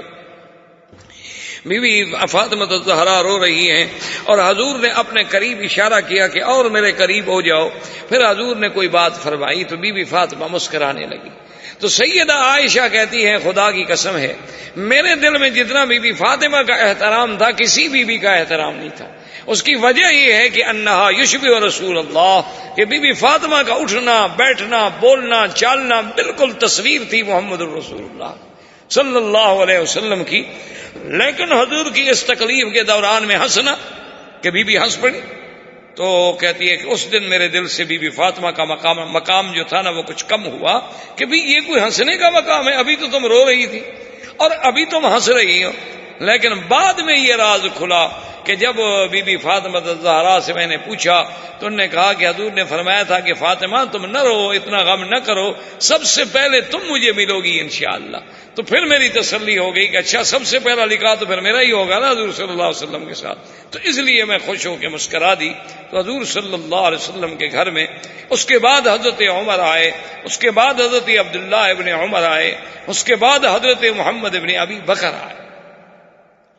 محمد ابن ابی بکر ہی حضرت ابو بکر کے بیٹے ہیں۔ وہ جب تشریف لے آئے تو ان کے ہاتھ میں مسواک تھا۔ تو بی بی عائشہ فرماتی ہیں کہ حضور صلی اللہ علیہ وسلم میں جب دیکھ رہی ہوں کہ حضور کی نظر مبارک جو ہے بار بار مسواک کی طرف اٹھ رہی، تو میرے خیال میں سمجھ گئی کہ کان یشتاق ہوں، حضور صلی اللہ علیہ وسلم کو مسواک کی حاجت ہے اور تڑپ ہے، اسی لیے حضور اسی طرف دیکھ رہے ہیں۔ تو میں نے کہا یا رسول اللہ آپ کو مسواک چاہیے؟ حضور نے فرمایا کہ ہاں مجھے مسواک چاہیے۔ تو میں نے اپنے بھائی سے مسواک لے کر حضور کی خدمت میں پیش کیا تو حضور پاک نے فرمایا کہ اشارہ کیا حضور نے عائشہ یہ مسواک چونکہ تازہ ہے اور جدید ہے اور مجھ میں طاقت نہیں ہے کہ میں اب اس کو نرم کر سکوں، تم اپنے منہ میں نرم کر کے مجھے دے دو۔ تو سیدہ عائشہ فرماتی ہیں کہ آخر شیء الذی دخلت، سب سے آخری چیز جو حضور کے بطن میں گئی وہ میرا لعاب تھا کہ میں نے وہ مسواک نرم کر کے حضور صلی اللہ علیہ وسلم کو دیا اور حضور نے وہی مسواک استعمال کیا، اور اس کے بعد استعمال کرنے کے بعد حضور نے مجھے مسواک دے دیا۔ فرماتی آخر شیء آخر ریق الرسول، حضور کا آخری لعاب دہن جو میرے اندر داخل ہوا وہ اسی مسواک کی وجہ سے داخل ہوا کہ حضور صلی اللہ علیہ وسلم کا اس کے لعاب لگا ہوا تھا، تو میں اس مسواک کو مسواک بھی کرتی رہی اور چوستی رہی، اور حضور صلی اللہ علیہ وسلم کا لعاب میرے بدن کے اندر داخل ہوا، جو سب سے بڑی بات تھی۔ اور اس کے بعد حضور صلی اللہ علیہ وسلم نے فرمایا کہ عائشہ میرے گھر میں 7 دینار ہیں۔ تو بی بی عائشہ نے کہا کہ ہاں، فرمایا فتصدقوا، فوراً صدقہ کرو۔ اس کے بعد حضور پھر بے ہوش ہو، حضور صلی اللہ علیہ وسلم بے ہوش ہو۔ اس کے بعد جب ہوش آیا فرمایا حل تصدقتم، تم نے وہ 7 دینار خیرات کر دی؟ انہوں نے کہا شغلنا بمرضک یا رسول اللہ، حضور آپ کی بیماری کی پریشانی میں ہماری چیز بھولے ہوئے ہیں، کوئی چیز یاد ہی نہیں رہتی، ہم تو ہر وقت آپ کے فکر میں۔ آپ نے فرمایا فصدقوا، فوراً صدقہ کرو۔ اس کے بعد پھر حضور بے ہوش ہو گئے۔ تھوڑی دیر کے بعد جب حضور صلی اللہ علیہ وسلم کو ہوش آیا آپ نے فرمایا حل تصدقتم، وہ 7 دینار تم نے صدقہ کر دیا؟ انہوں نے کہا حضور غلطی ہوگی۔ فرمایا فوراً صدقہ کرو، میں یہ نہیں چاہتا کہ میں اپنے اللہ کے دربار میں جاؤں اور میرے گھر میں 7 دینار بھی ہوں۔ اللہ کا نبی یہ نہیں چاہتا کہ خدا کے دربار میں جائے اور اس کے گھر میں پیسہ ہو اور اس کے گھر میں دینار پڑے ہوں، اس کے گھر میں درہم پڑے ہوں۔ جب میرا خلیل میرا مولا ہے تو مجھے اپنے گھر میں کوئی چیز رکھنے کی حاجت نہیں۔ حضور صلی اللہ علیہ وسلم نے وہ بھی خیرات کر دیے، یعنی حضور کی وفات کے وقت میں بھی حضور کے گھر میں 1 درہم اور 1 دینار بھی موجود نہیں تھا۔ اس کے بعد حضور صلی اللہ علیہ وسلم نے فرمایا کہ پتہ کرو کہ نماز ہو گئی ہے یا نہیں۔ اصل وجہ یہ تھی کہ اب صحابہ جو تھے وہ مسجد میں بیٹھے ہوئے، سب انتظار میں ہیں صحابہ کہ حضور صلی اللہ علیہ وسلم کب آئیں گے۔ حضور صلی اللہ علیہ وسلم نے فرمایا کہ نماز، بی بی عائشہ کہتی ہے میں نے عرض کیا کہ یا رسول اللہ ابھی نماز ہوئی نہیں ہے، جماعت منتظر ہے۔ تو آپ نے فرمایا اچھا پانی ڈالو، پانی ڈالا گیا۔ حضور نے فرمایا اچھا میں جانے کی کوشش کرتا ہوں، لیکن اغمی علی رسول اللہ، حضور صلی اللہ علیہ وسلم پہ پھر بے ہوشی طاری ہو۔ تھوڑی دیر کے بعد جب ہوش ہے فرمایا مروا ابا بکر فلیصلی بالناس، آپ نے فرمایا ابو بکر کو حکم دو کہ لوگوں کو امام بن کے نماز پڑھا دے۔ اس لیے علماء نے استدلال کیا کہ جس کو زندگی میں اللہ کے نبی نے امام بنا دیا ہو تو اس کو امت اگر امام نہ مانے تو کتنی بڑی بدقسمتی۔ حضور نے حکم دیا مروا ابا بکر فلیصلی بالناس، حضرت ابو بکر کو حکم دیا گیا۔ اب صحابہ حضرت ابو بکر صلی اللہ علیہ وسلم کی قیادت میں کھڑے ہو رہے ہیں، لیکن آپ سوچ سکتے ہیں کہ وہ کیا منظر ہوگا، وہ کیا عالم ہوگا کہ صحابہ کہتے ہیں کہ ہمارے اندر ہوش نہیں ہے، صحابہ رو رہے ہیں، آنسو آ رہے ہیں کہ آج تو حضور مسجد میں آنے سے بھی رہ گئے۔ اس کا مطلب یہ ہے کہ حضور صلی اللہ علیہ وسلم کی تکلیف جو ہے وہ زیادہ سے زیادہ بڑھ رہی۔ اور حضور صلی اللہ علیہ وسلم نے اسی مرض الوفات میں یہ بھی فرمایا کہ عائشہ ھذا انقطاع اوان ابہری من السم الذی اکلت بخیبر، وہ خیبر میں جو عورت نے مجھے زہر دیا تھا آج اس زہر کا اثر ہے جس کی وجہ سے میری آنتیں مبارک کٹ رہی۔ اس زہر کے اثر کو اللہ نے محفوظ رکھا، لیکن اپنے نبی کو مقام شہادت دینے کے لیے، اپنے نبی کو مرتبہ شہادت عظمیٰ پہ پہنچانے کے لیے اس کا اثر جو ہے وہ موت کے وقت میں ظاہر ہو گیا کہ حضور صلی اللہ علیہ وسلم نے فرمایا کہ معلوم یہ ہوتا ہے کہ میری آنتیں مبارک جو ہیں وہ کٹ رہی ہیں۔ اب جب نماز کھڑی ہوئی تھوڑی دیر حضور کی طبیعت میں کچھ افاقہ ہو گیا، حضور نے حکم دیا حضرت علی اور حضرت فضل ابن عباس یہ دونوں جو ہیں قریب آئے تو حضور صلی اللہ علیہ وسلم نے ان کے کندھوں پہ ہاتھ رکھا، اور بی بی عائشہ فرماتی ہے میں دیکھ رہی تھی کہ حضور کے پاؤں مبارک زمین پہ ایسے لکیر کھینچ رہے تھے، یعنی پاؤں میں طاقت نہیں تھی کہ حضور پاؤں پورا رکھ سکیں، وہ کندھے پہ ہاتھ رکھ کر بس ان کے سہارے سے چل رہے تھے۔ اور جب حضور مسجد میں داخل ہوئے تو صحابہ کے تو چہرے کھل گئے نا خوشی سے، تو کوئی الحمدللہ، کوئی سبحان اللہ، تو سب صحابہ نے کہا حضرت ابو بکر کہتے ہیں میں سمجھ گیا کہ یہ معلوم ہوتا ہے کہ حضور تشریف لا رہے۔ حضرت ابو بکر ہٹنے لگے مصلی سے کہ بھی جب اللہ کے نبی آ گئے تو اب میری کیا طاقت ہے کہ میں مصلی پہ کھڑا رہوں۔ حضور نے فرمایا الا رسلک یا ابا بکر، الا رسلک یا ابا بکر، ابو بکر کھڑے رہو مصلی پہ، کھڑے رہو مصلی پہ، لیکن حضرت ابو بکر ہٹ گئے۔ تو اس لیے محدثین نے لکھا ہے کہ اب حضور صلی اللہ علیہ وسلم آگے آگے بیٹھ گئے تو گویا حضور امام بنے ابو بکر کے اور ابو بکر امام بنے امت کے، حضور صلی اللہ علیہ وسلم۔ تو یہ مقام بھی اگر ملا تھا تو سیدنا ابی بکر کو جب نماز سے فارغ ہوئے تو حضور نے فرمایا کہ ابا بکر میں نے تمہیں حکم دیا تھا کہ الا رسلک، اس نے کہا مال ابن ابی قحافہ یا رسول اللہ، حضور ابن ابی قحافہ کے بیٹے کی کیا طاقت ہے کہ اللہ کے نبی کے سامنے مصلی پہ کھڑا ہو جائے، میں کیسے کھڑا ہو سکتا ہوں۔ حضور صلی اللہ علیہ وسلم نماز پڑھائی، اس کے بعد حضور نے اشارہ فرمایا کہ مجھے ممبر پہ بٹھا دو۔ تو ممبر کے 3 درجے تھے نا، تو حضور تیسرے درجے تک بھی نہیں چڑھ سکے، پہلے درجے پہ بیٹھ گئے اور حضرت علی اور حضرت فضل عباس نے بٹھایا۔ اور اس کے بعد حضور صلی اللہ علیہ وسلم نے فرمایا کہ السلام علیکم، سب پہ سلام کیا، صحابہ نے جواب دیا تو فرمایا اوصیکم بالمہاجرین الاولین، حضور نے فرمایا لوگوں میں اپنے مہاجرین صحابہ کے بارے میں تمہیں وصیت کرتا ہوں کہ ان کے شان کا خیال رکھنا۔ اور آپ نے فرمایا اوصیکم بالانصار، اور میں وصیت کرتا ہوں کہ انصار کا بھی خیال رکھنا، انصار کی عظمت کا بھی خیال رکھنا۔ اور حضور پاک نے فرمایا استوصوا بالنساء، اور آپ نے فرمایا عورتوں کے حقوق کا بھی خیال رکھنا۔ انی لا اخشی علیکم، حضور نے فرمایا کہ مجھے ڈر نہیں ہے کہ تم لوگوں پہ بھوک آئے گا، لا اخشی علیکم الفقر ولکن اخشی علیکم الغنا، مجھے ڈر یہ ہے کہ میری امت اتنی امیر ہو جائے گی، اتنی دولت ملے گی، اتنی پیسہ ملے گا کہ جیسے پہلی امتیں دولت کی وجہ سے برباد ہو گئیں، کہیں میری امت بھی دولت کی وجہ سے برباد نہ ہو جائے۔ حضور صلی اللہ علیہ وسلم نے وصایا فرمائے، اور اس کے بعد حضور صلی اللہ علیہ وسلم نے فرمایا عزکم اللہ، کہ تم سب کے لیے میں دعا کرتا ہوں کہ اللہ تم سب کو عزت دے، رفعکم اللہ، اللہ تم لوگوں کی شان کو بلند کر دے، رزقکم اللہ، اللہ تم سب کو رزق دے دے، واودعکم واقول لکم والسلام علیکم۔ حضور نے فرمایا کہ اب میں آخری تمہیں سلام کہہ رہا ہوں، چونکہ اب میرا وقت اللہ کے پاس جانے کا آ گیا۔ اور پھر حضور صلی اللہ علیہ وسلم نے فرمایا کہ یاد رکھو کہ جب مجھے موت آ جائے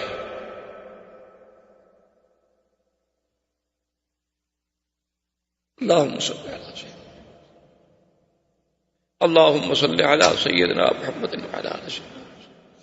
حضور نے فرمایا کہ میرے گھر میں پھر کوئی داخل نہ ہو، کیونکہ سب سے پہلے نزول رحمت ہوگا اللہ کی طرف سے مجھ پر، اور اس کے بعد پھر اللہ کے فرشتے میرے اوپر آ کے سلام پڑھیں۔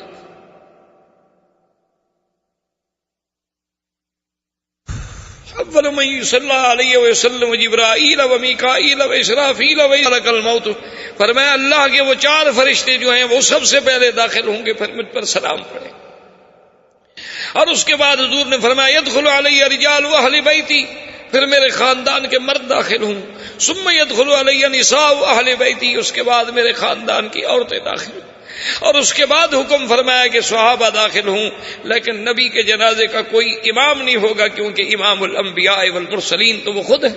اللہ کے نبیوں اور رسولوں کے جب امام ہیں تو آپ کا امام کون ہو سکتا ہے؟ اور حضور صلی اللہ علیہ وسلم نے فرمایا کہ عبد خیرا، اللہ نے مجھے تو اختیار دیا ہے، لیکن انی اخترت لقاء ربی،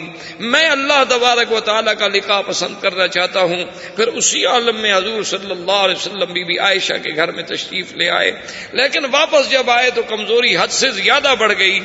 اور اس کے بعد ابھی حضور کمرے میں ہیں، حضور صلی اللہ علیہ وسلم بی بی عائشہ بیٹھ گئی، اور بی بی عائشہ کہتی ہے کہ یہ شرف مجھے میرے اللہ نے دیا تھا کہ مات رسول اللہ صلی اللہ علیہ وسلم بین سحری و نحری، حضور کا سر مبارک میرے سینے پر تھا جب حضور کی وفات ہوئی ہے، اور فرمایا مات رسول اللہ فی حجرتی وفی یومی وفی نوبتی، اور یہ بھی شرف مجھے اللہ نے دیا تھا کہ حضور صلی اللہ علیہ وسلم کی جب موت آئی حجرہ بھی میرا تھا،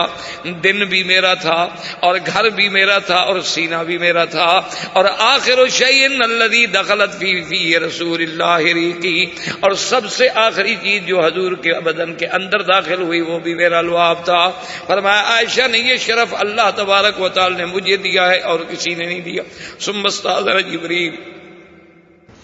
اور اس کے بعد پھر جبریل علیہ السلام حاضر ہوئے اور انہوں نے اذن مانگا کہ یا رسول اللہ مجھے اجازت ہے اندر آنے کی۔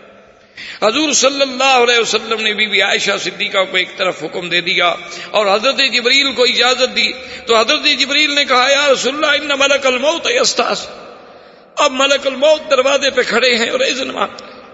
اجازت مانگ رہے ہیں، لیکن اب بھی ان کو اختیار یہ دیا گیا ہے کہ جیسے حضور فرمائیں،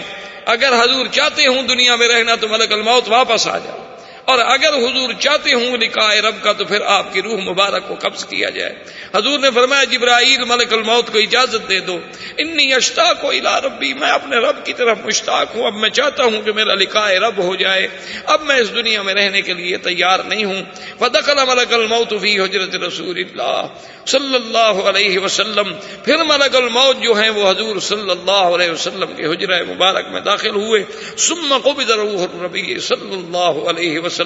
اور اس کے بعد حضور صلی اللہ علیہ وسلم کا روح مبارک جو ہے قبض کیا گیا، کیسے کہ اللہ تبارک و تعالی نے قرآن میں فرما دیا تھا کہ انک میت وانہم میتون ثم انکم یوم القیامۃ عند ربکم تختصمون، کہ اے میرے نبی آپ پہ بھی موت آنی ہے اور تمام لوگوں پر بھی موت آنی ہے۔ یہ موت ایسی چیز ہے کہ اس سے کوئی نہیں بچ سکتا ماں سوائے اس اللہ کے جس کی صفت ہے اللہ لا الہ الا هو الحی القیوم لا تأخذہ سنۃ ولا نوم، اللہ کے کروڑوں صلاۃ و سلام ہوں حبیب کبریا پر حضور صلی اللہ علیہ وسلم، اور پھر اسی جگہ وہ حجرہ مبارک جو تھا وہی قبر مبارک بنی اور وہی روضہ مبارک بنا اور وہی قیامت تک صلاۃ و سلام اور اللہ کی رحمتوں کی جھڑی لگی ہوئی ہے۔ اللہم ارزقنا اتباع نبیک وحب نبیک وحبیبک محمد صلی اللہ علیہ وسلم وحب من يحبك وحب عمل من يقربنا الى حبك وصلى الله تعالى على خير خلقه سيدنا محمد وعلى آله واصحابه اجمعين برحمتك يا ارحم الراحمين۔